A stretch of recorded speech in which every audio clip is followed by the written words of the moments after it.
Okay, so I want to talk about one thing really quickly. Now, I gotta stretch.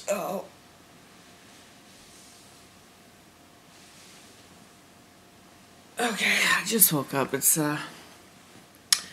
actually late waking up for me. 6:11 a.m. Friday, November 3rd.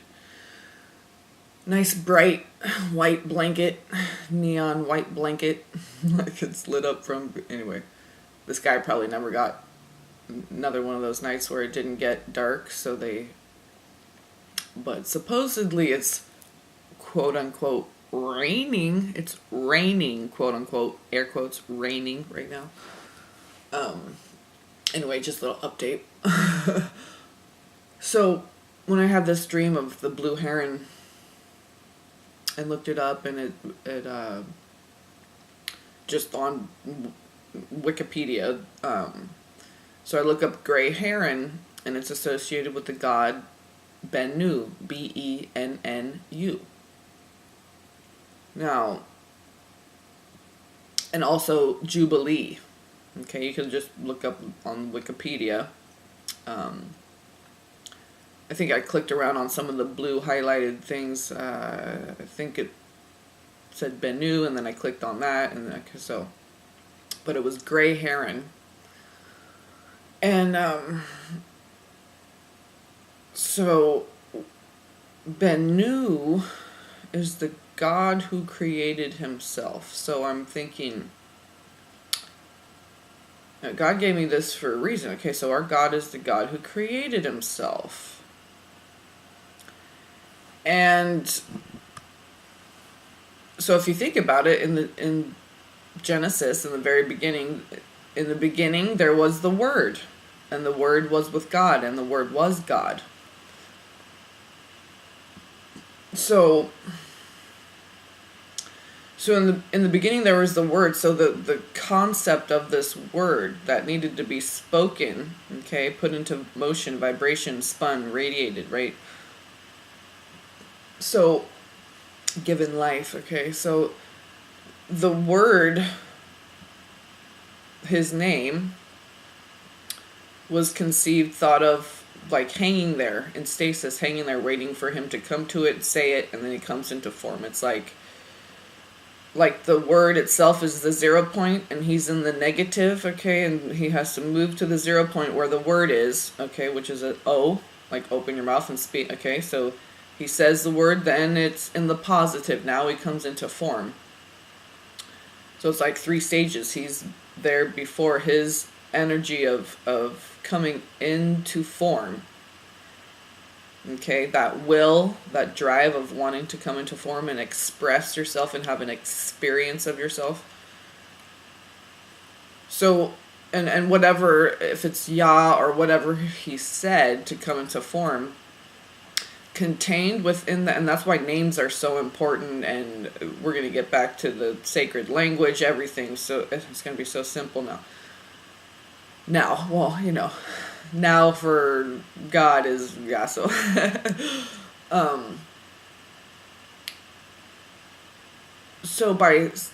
so the name is very important because encoded in that phonetic sound, when it's audibly spoken, orated, origin, orate, okay? That word, that tone, that whatever it is that represents, okay, your quote-unquote name, it is encoded with your whole story.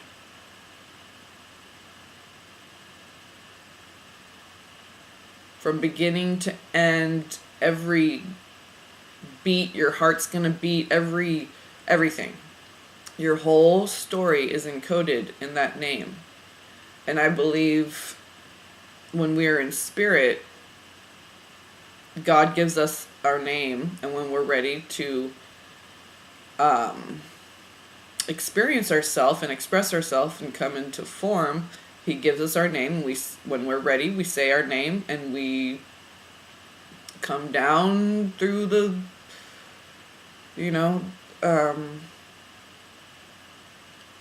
the organic portal, or your mother's womb, if you will. So this is why words are so important, and everything is encrypted. Your whole life is encoded in that word, that name, that phonetic vibration. And so it's no mistake that they say in the beginning there was the word. Okay, that's the first thing. In the beginning there was the word. So it's like the 0 point is the word, and it was with God. So here comes God up to the word. And the word was God. So now it gets expressed. So he comes into form by aligning with his name, whatever it is. I don't think any of us really know. But he does. When he wanted to come into form, he said his own name.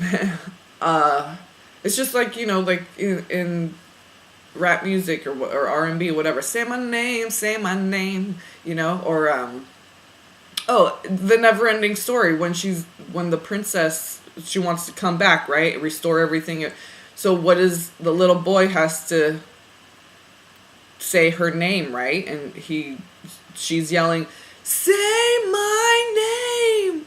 Say my name!"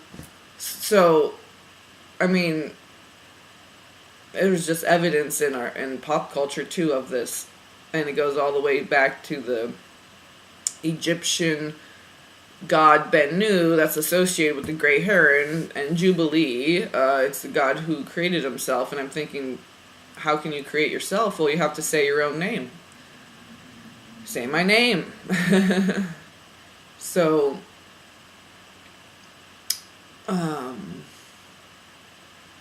and me, we'll go into the whole me that, because as the electric was separating, as Father was separating from the womb, now she's left magnetic, right? So she starts this humming, and he starts this eeing, because electricity, okay, a magnet, a womb is like, mama, right? And then, daddy, I'm so excited. Okay, so electricity, okay, and magnetism. So it wasn't making any sound. It wasn't doing anything. But so as I say, Father God, the electricity spurred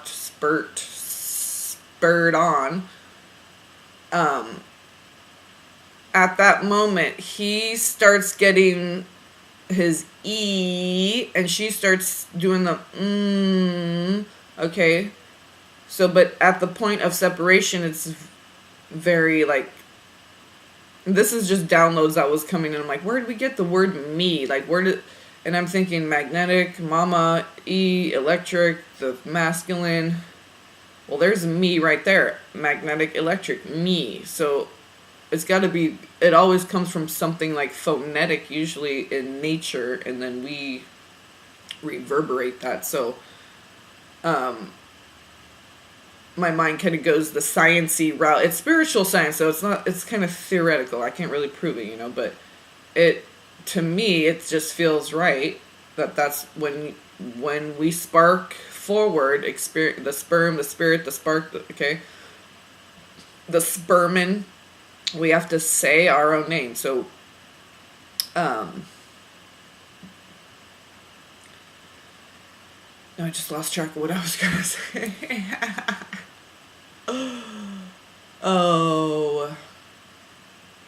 The me, yeah. So it starts me.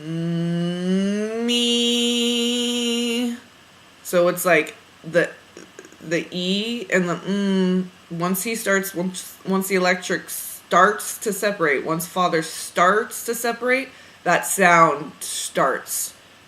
And until he's at full, so once he's fully separated, that's when it's the loudest, the and the E. Okay, so now we have two separate, masculine and feminine. It was just one in the womb, okay, just one, but which is womb, one. So yeah, that feels right about how I'm like just playing with words in my head, phonetic, because Phoenician stuff's all coming in. And when I was a teacher's aide for like 4 years at a high school special ed department, we really broke down graphemes and phonemes. Phonemes is the way the thing sounds, the word or the letter, and the grapheme is the symbol, the written symbol of the letter. Um, so yeah, yeah, me. That's what makes up me. Mommy, the magnetic, and daddy, the electric. The balance of the masculine and feminine makes me. So anyway, I just wanted to share that. I'm going to share some stuff later. Like once my son gets going to school and stuff, we'll see how I got stuff to do, but I want to oh, there's so much stuff. I'm trying to just like, what do I... So I'll probably do the diagram of how I think, like, the Earth, the center, the hollow Earth, and how it's a toroidal field, but it's also a flat Earth. It's kind of a combination of both. I believe flat Earthers and hollow Earthers are both right, and I'll show you how I think the whole world, how God created the whole world when he spurted and sparted out, and from there. So I don't have all of it totally, I don't know physics totally right, but it just sensibly, logically, some of the just main components, and it lines up with something I got from 321 Contact, the show, the old show from the like 70s or 80s when I was a kid. 321 Contact, the okay, and it lines up with the description of the firmament in the Book of Enoch. I believe it was the Book of Enoch where he describes the firmament. So, excuse me. So it goes along with that diagram. So I just want to, I'll share that later. But oh, there's just so much. I could like sit down with the dry erase board and like get some of this stuff out to get it off my mind. But yeah. So how the earth formed, the process of that, and how God formed the process of that. Because I wanted to go back to the beginning, well, all the way back to the beginning, but, you know, Cosmic Mother and the Stardust and all that. But as far as, like, from the Father, and then the creation, the reality that we see, that we, you know, experience as a collective, as we call, you know, what we call reality. So, physical reality. Yeah, so I just wanted to share that. I'll share some more later. Bust out the old dry erase board, or the brand new dry erase board, but I'm trying to think if there was anything else I wanted to mention. I mentioned the Say My Name part. Okay, so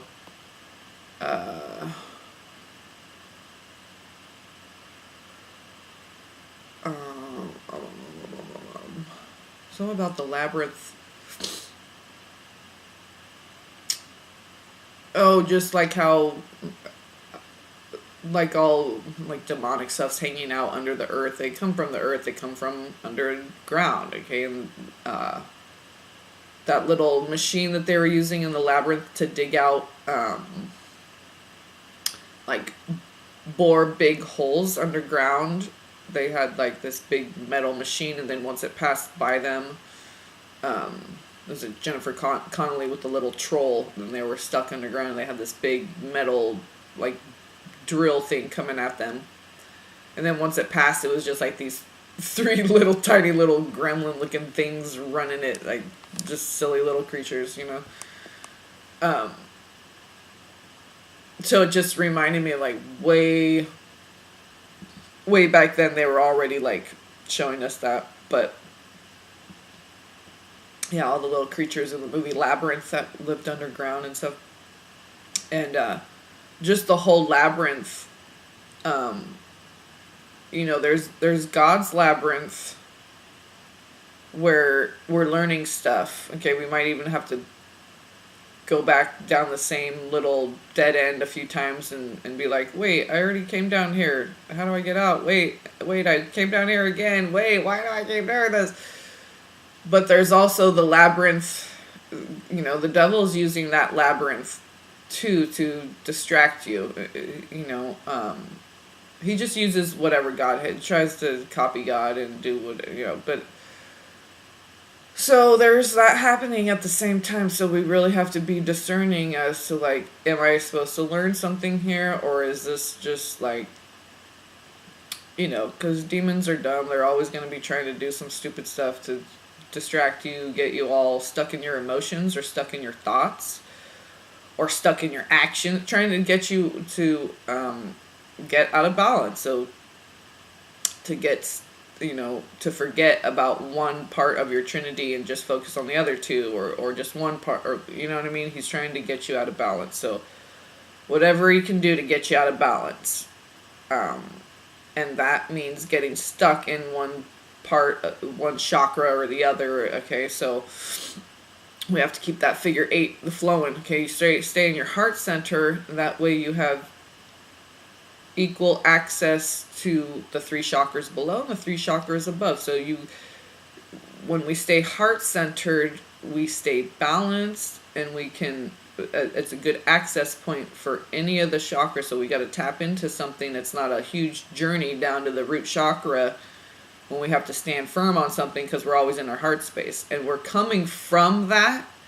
So every time we access another chakra, we're coming from our heart space. So we're coming from a space of love.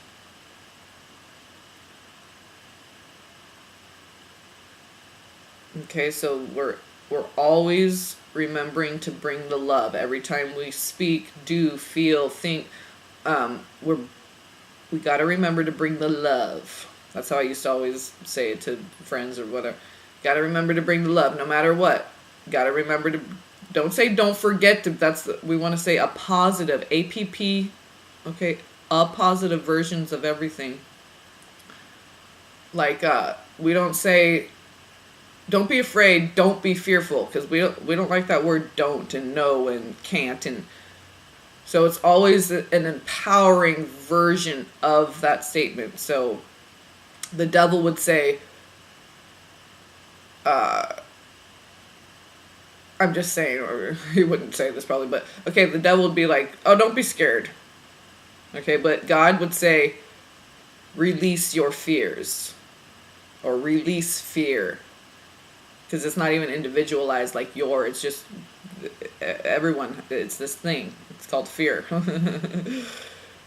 Really what it is it's the great nothing, the void, the womb. We're afraid of our own darkness. We're afraid of our own origins. We're afraid. So we stay afraid. We stay in the dark. And we don't understand things because we're only seeing them from that dimly lidded perspective and not the full spectrum.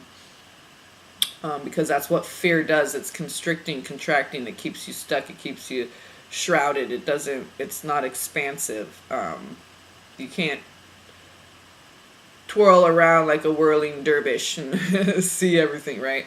So, and then you're going to have a skewed version of everything. You're going to be reacting, thinking, feeling from that skewed version viewpoint. So the clear perspective comes from being centered in our heart. Before we think, do, feel anything, make sure you get in your heart before you respond. So then we're actually responding and coming from a place of empowerment, and we're not reacting and giving our power away. So even though, right, it can look different, it looks tricky because, like, when you're empowered and you're coming from a place of self-empowerment or just empowerment, you're just plain old run-of-the-mill empowerment, not self-empowerment. I should just say empowerment in general. Okay, so when you feel this, when you're engaged, when you're being this empowerment, it's not you, like, speaking firmly, but it could just be being totally still while someone just verbally diarrheas all over you, right? It can take a lot of restraint. You could think of it like Tony Robbins. He's a very powerful speaker, right? Okay, very powerful. But empowerment doesn't always look like that. Sometimes being silent, being still, takes a lot of restraint, takes a lot of self-discipline and empowerment to do that. So things aren't always what they appear to be. We have to remember that, okay, there's things happening under the surface. And same with the earth. There's things happening under the surface of the earth. All right, I went on long enough. That's 20 minutes. I'll kill it now. I love you guys. Peace and blessings.